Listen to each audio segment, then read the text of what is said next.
Hi, everybody. It's MattHawes of The Happy Show and of Comics Unlimited, which is a comics booth that's located inside the Big E2 Superstore at 1540 Van Avenue in Evansville, Indiana. The Big E2 is a flea market that's open every weekend, Friday, Saturday, and Sunday, 10 to 6 each day. And you can find me inside there, the entrance to our side, because we actually share a building with the Big E Superstore, and that's our sister store next door.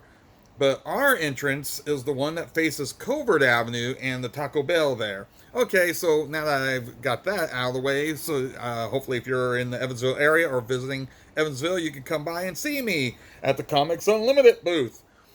And anyways, this actually is comic related. This is a series of vlogs that I'm going to make from here on, where I discuss certain topics of interest to me. And one thing I also discuss with people who visit the booth is about the Superman movies, and of course, very recently we've just had a Superman movie by James Gunn, the Superman 2025 film, and I enjoyed it. I thought it was a really good film, especially because I wasn't happy with the way the Superman films have been done in the last couple decades, basically.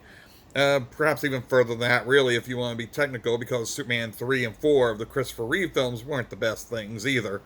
But the first two Superman films by Christopher Reeve, I think, are like still the pinnacle, basically, of what a comic book adaptation, especially a superhero comic book adaptation, should be. Overall, I mean, do they have their flaws? Yes. Are they dated by today's terms? Well, of course, everything's going to become dated eventually. That's something you can't get past. But for its time, it was groundbreaking in a number of ways, and besides, I think it still holds up as a great film. That and Superman the movie and Superman 2. Superman the movie, when I was younger, was the one I liked the least of the two, the first two films with Christopher Reeve, and I've actually kind of went backwards on that in a sense, or flipped on it basically, to where as an adult I enjoy Superman the movie more for a variety of reasons, but they both I think are still great films, and Christopher Reeve to me, yes, you can claim it's partly nostalgic, but I don't think so. I think I'm also speaking objectively too here. It's still to me the ideal yeah, of what Superman should be, and especially Clark Kent, because a lot of people might think, well, he played Clark Kent a bit buffoonish, but the truth is, Clark Kent was portrayed as a bit buffoonish in his very first appearances. And it makes sense if you think about it, because he has to exaggerate the one side of him so that people aren't aware of the other side. That he's actually Superman. And from the get-go, in the Action Comics #1, he's presenting himself as like basically a nebbish milksop, keeping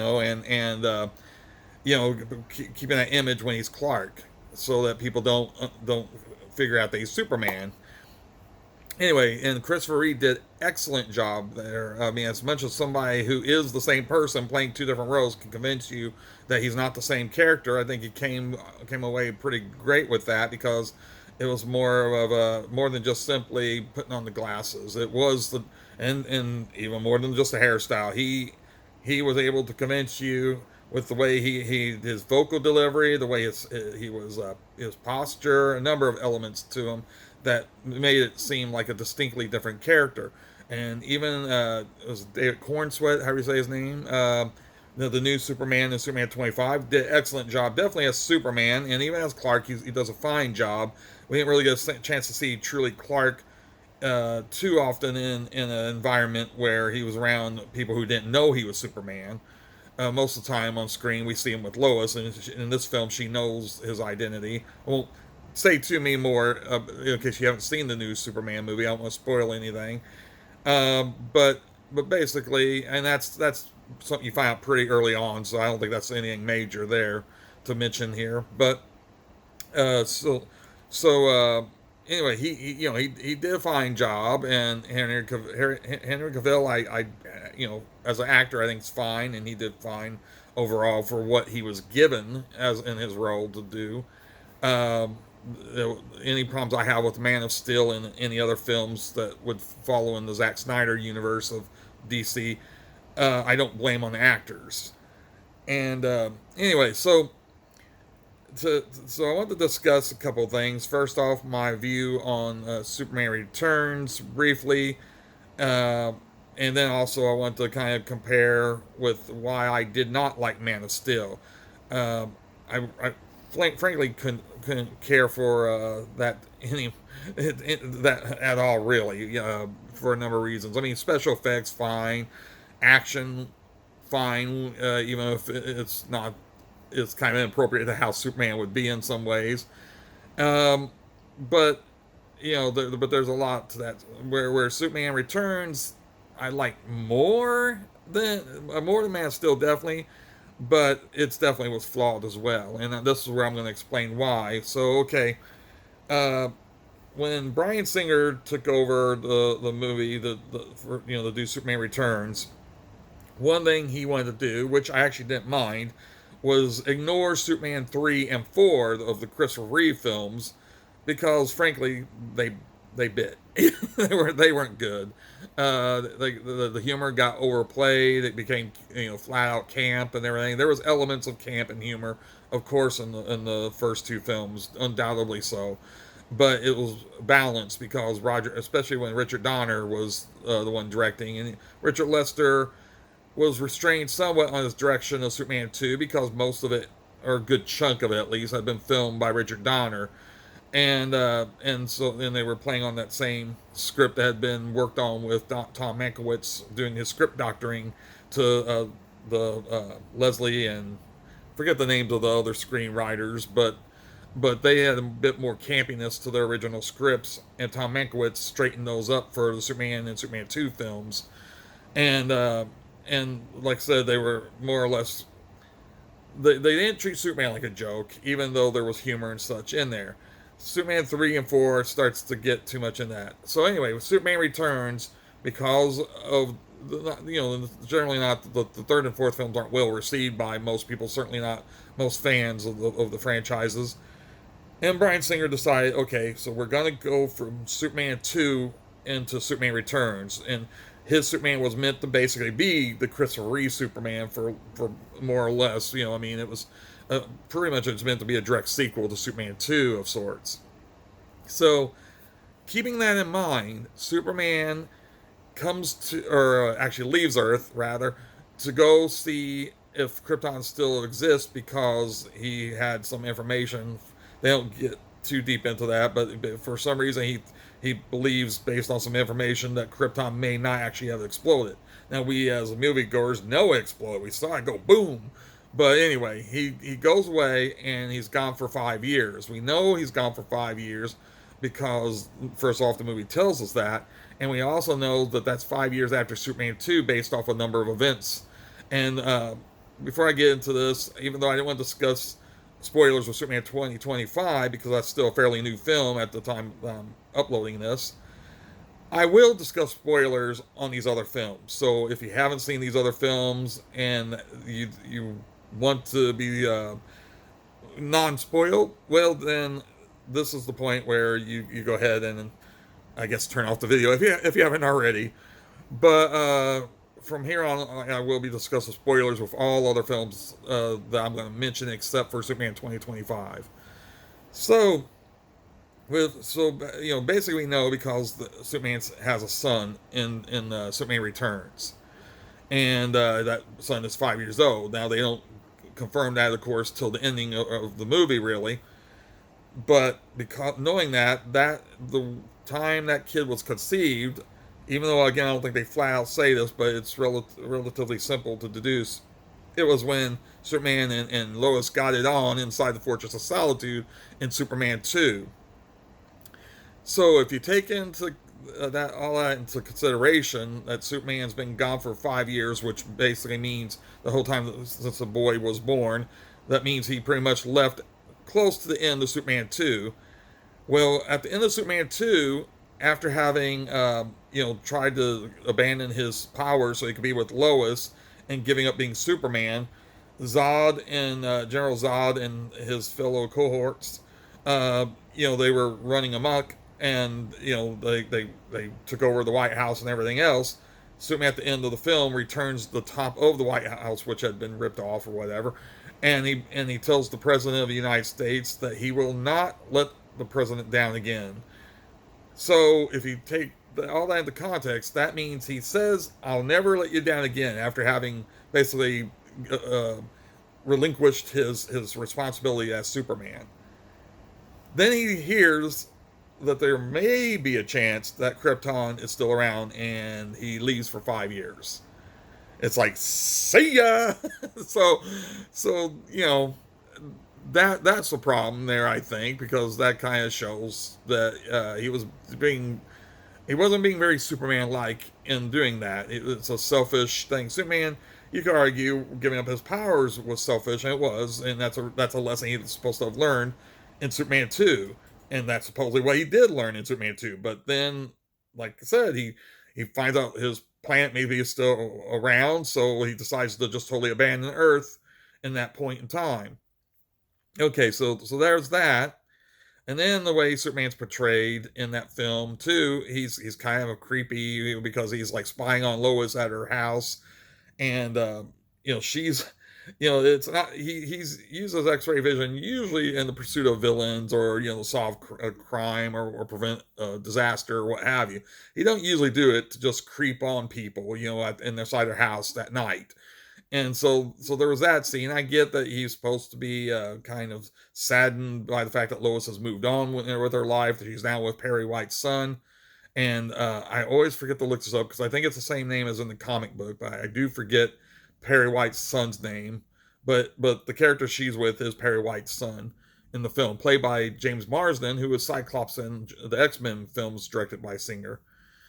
So anyway, in fact, one thing I think is funny about it is Superman isn't really the hero of Superman Returns. I mean, he's a hero. He does do heroic things, but he's not really the hero. And before I discuss who I think is, and I've already mentioned the person actually, I will say that the best moment in Superman Returns is actually, to me, in terms of action moments, is when Superman stops the plane and rescues Lois. That early scene in the movie, really his first major act when he comes back to Earth, and I think it's a great scene. And the thing is, it is such a great scene that they basically, excuse the expression, blew their wad in that first part of the movie. And so even at the end, with him lifting up the island that's full of kryptonite and everything, to me it just doesn't have the same impact and all that. Um, so that's another problem. I mentioned that just because that's another problem I have, is I think they kind of did the best set piece as far as action and all with that scene in the very beginning instead of ending on the high note. But also, in fact, it kind of ends, if you've seen Superman Returns, it kind of ends on a downer in some ways, really. But the true hero is Perry White's son. Because if you think about it, the character, there's nothing that character does in the movie that makes you hate him. Just because he hooked up with Lois. I mean, Superman had left Earth. Who knew when he was coming back? She didn't know. And that's made clear in the movie too. He didn't know apparently if he was coming back himself, at least not anytime soon. So she moves on with her life, and then she finds out she's pregnant. And I think she knew all along that it was Superman's son. And I forget, it's been a while, so I can't remember if she mentions that explicitly in the film. And I don't know if James Marsden was supposed to have known if it was his son or not, but I think that he's probably aware there's a chance it may not be. But regardless, he's still willing to take responsibility for a child that may not be his. In this case, it wasn't his. And he's actually the guy who saved Superman. Superman has, lifts up that kryptonite island where he gets poisoned by the kryptonite and he falls into the ocean or whatever. And the person who comes to rescue him, along with Lois, but this is the guy piloting the actual aircraft, is Perry White's son. So to me, if I'm supposed to not like the guy or supposed to be rooting for Superman over him, no, this guy is clearly a decent man, and he's the hero to me of that film. Now, that's pretty much all I really wanted to say about Superman Returns. I think there's good moments and bad moments in it, but it is definitely flawed, and some of the flaws are enough that I really was disappointed overall in it. Even though I think it's still a watchable film, it's all right. Um, But Man of Steel just had some issues I didn't really care for and couldn't overcome because they were integral to important to the character of Superman and Clark Kent. And some people just want to see Superman bash heads, and that's well enough for them. But to me, Superman is supposed to be a symbol of hope. He's supposed to be something we aspire to, even if he isn't perfect himself. This is another thing, again, no spoilers, but this is another thing about Superman 2025 that James Gunn does grasp and get right. When I saw the trailer for Man of Steel, you had young Clark, who was like a teen at that point, who had just rescued a bus of children who were going to die if he didn't rescue them. And he's talking to Paul Kent about this event. And I think, if I remember correctly, they were going to drown or what have you. And Paul, he asked Paul Kent, should I have let them die? And he says, well, maybe. And so when I saw the trailer, I'm not one of these people freak out with something like in a trailer, because I understand some things are usually purposely out of context. And I thought, surely that's not what's going to happen in the film. But no, that's what Paul Kent tells him, and he means it. He means that just for their own selfish, I mean, I know he's being a protective father, but he's still being selfish in that he's worried about his child's identity and what that will do, if it's exposed to the world. But he ain't worried about a bus full of children, and so much so that he's telling Clark, a young Clark, an impressionable young Clark, yeah, maybe you should let these kids die. And then also later in the movie, he was totally nonsensical. He has Clark kill him again to protect his identity, to protect Clark's identity. Which again, people might say, well, he was thinking of his son, but that's to the detriment of everybody, including himself. And it was really disgusting, really, to me in that sense. And Clark lets him die because of this. And it's just totally ridiculous. And it could have been prevented, as a number of things could have been prevented by the character of Superman had the writers just chose, and the director chose to do so. I love it when people say he didn't have a choice about this or that. He has as much choice as the writers give him, and there's always a way out when it's fiction and somebody else is writing it. They just got to be smart and clever enough to figure out how to get out of a situation they place themselves in. And I want to contrast the talk that Paul Kent had with Clark in Man of Steel with that of the conversation that's had with Christopher Reeve's version. Technically, it wasn't Christopher Reeve who was playing the teen Clark, but that Clark Kent and the Glenn Ford Paul Kent from Superman the movie. In there, Paul Kent tells Clark that he doesn't know why he was put on Earth or sent to Earth, but it wasn't to win football games. And that's him telling his son basically that you've got a higher purpose. You've got something more important than yourself you have to think about. You have something more important than yourself. Totally the opposite of what the Paul Kent and the Man of Steel was saying. He was telling Clark to be selfish, to be rotten, basically, and think only of himself, to the point he's going to let other people die to protect his identity. That's not what Glenn Ford, Paul Kent would have said, even if he was concerned. And naturally, the parents of Clark in any iteration are going to be concerned about the safety of Clark and him being exposed as Superman whenever that could compromise his safety and the safety of those around him.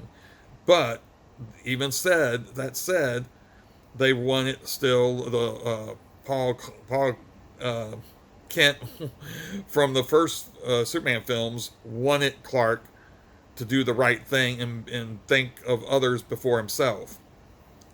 And then, of course, we got the deal in Superman Man of Steel where he kills Zod and he destroys most of the city, and where he's as equally responsible, really, for destroying Metropolis and such as Zod is. Because in the comic books, Zod, or Superman would have found a way to avoid that. And yes, it can be done in the films too. I know people can argue, like, well, can handle things different in the movie, blah, blah, blah. No, that sort of thing.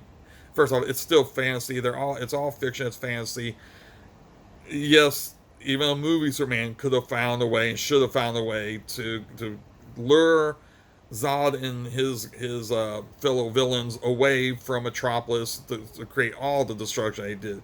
Any film is gonna show, with Superman film, is gonna show a level of destruction in the cities and such. But I'm talking about to minimize it and not be fully responsible for it yourself. Like I said, Superman has really as responsible for the damages in the Man of Steel film as Zod was.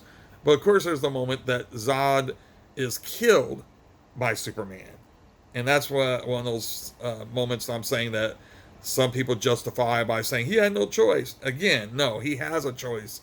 Superman would have a choice, and that's what makes him Superman, and that's how they, like in the old comics, they would always find some kind of clever solution to why he could avoid doing that. And even as a fan of John Byrne, I kind of disagree with one story he did in the 80s, where he did a story where Superman killed Zod.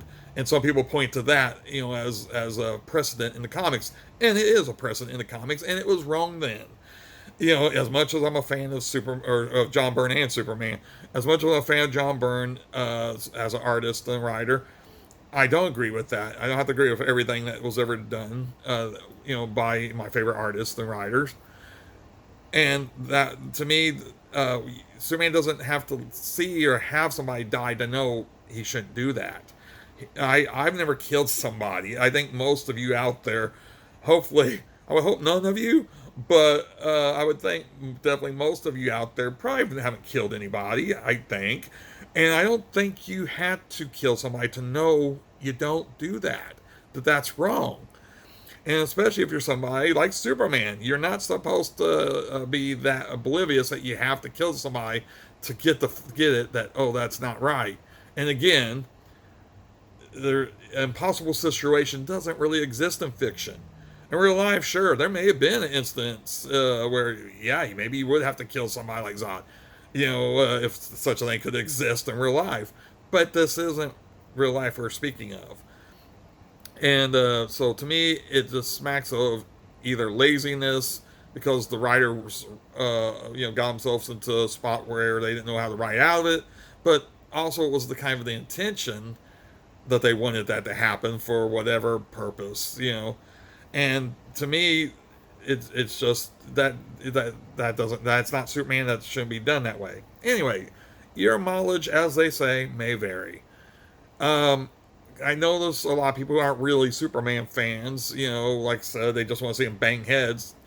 They might root for that moment. I'm not saying, that's true of everybody who, there's people who consider themselves big Superman fans who I guess like that film, and that's fine. We all have our own opinions. I'm just saying this is mine. And that's why I don't care for Man of Steel. And I don't care for Zack Snyder's handling of Superman as a rule, even though the later films, that's perhaps the worst one that I have the problems with that he has done. And Zack Snyder, as a director in general, has done some good stuff. His horror stuff with the zombies and other stuff he's done, more or less is fine. I even didn't have a problem with Watchmen, like some people do. I think overall it was fine.